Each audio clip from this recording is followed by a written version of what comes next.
So 20 episodes in, about 100 minutes or so of conversations about Patrick Weed's life. I started thinking about like what else I wanted to share.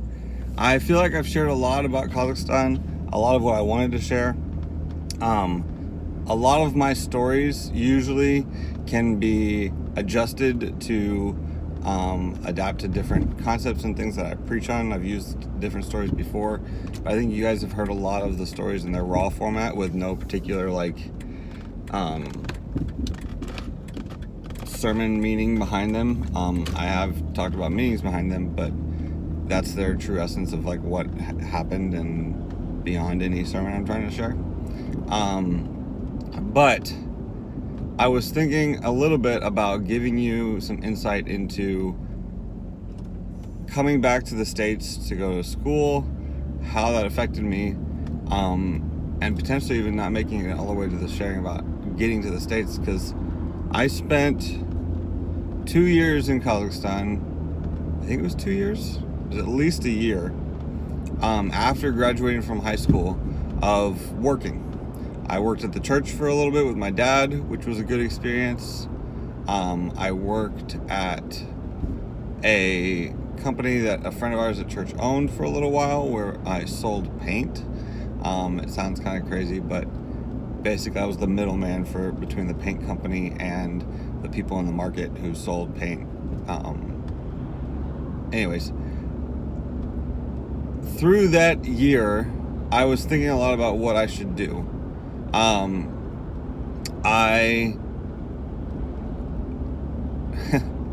I remember starting to think about school and college and really wrestling with where to go. And I had looked into a few different schools.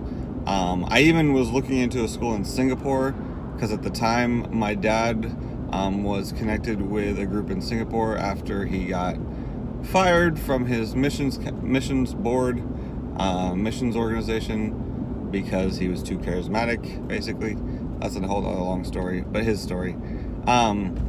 So I was like, well, I should go to Singapore and study there so that I can connect, because my plan was to come back to Kazakhstan and work with my dad. And was talking to my dad about it, and when we were looking into it, I would have had to get a work visa and all these different things, or a student visa, I forget. But it wasn't really working out. And then I remember what I asked God to do. I was trying to remember why.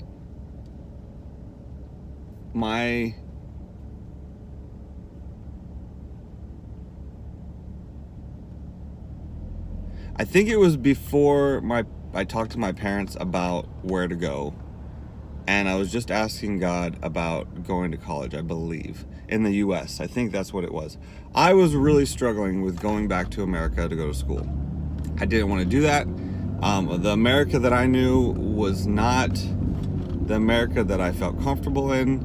All I knew was the South, which I still have a heart and love for the South. Many things about the South I enjoy, so don't take it the wrong way. But at the time, I just didn't know if I would be able to survive in the South by myself, and that's all I knew. So I was looking at schools in Texas and wasn't sure about it. And basically what I'm getting to is I said, okay, God, if you want me to go to school in America, please have this friend of mine who lived in a different country nearby. He was an American missionary living in a country near us. I asked God to have Colby, was his name, is his name, if he's watching. I asked God to have him call me before the end of the week. And that was on a Sunday, I believe, because I was at church and I was talking to God about it. So the week goes by and nothing happens. And then Saturday comes up. And Saturday morning, my dad came into my bedroom and woke me up. He was like, Patrick, you have a phone call. And it kind of like woke me out of my deep sleep, so I was kind of groggy. It was Colby, but at the moment that I answered and he said it was Colby, like in my head I'm going, holy crap, this is what I asked God to do. But outwardly I'm like, he doesn't understand what I've been thinking, so, and he probably wants to talk about other stuff. So we talked for a good little while, and then towards the end of the conversation, it finally got to a point where I was able to tell him, I was like, hey, I just want you to know, I've been praying about going back to the States to go to school, and I really need some confirmation, and asked God to have you call me. And he just got really, really quiet. And finally he goes, Patrick, I just got out of the shower. I'm sitting here in my towel, dripping wet, because I just felt like God told me to call you right away. And so it was totally confirmation for me. It was a big deal because it helped me be confident about going back to the States for school.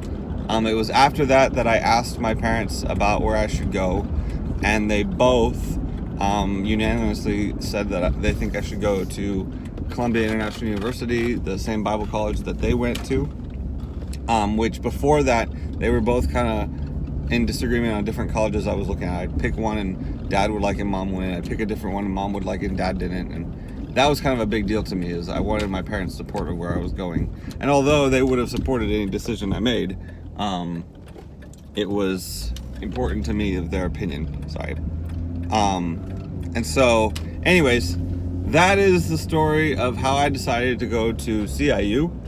And we will talk more about CIU because there were a lot of parts of going back to the States that were affected by being a missionary kid, which I think are very important to look into. And they affected my life greatly, as well as all the things about being a missionary kid. So anyways, we will talk to you guys tomorrow.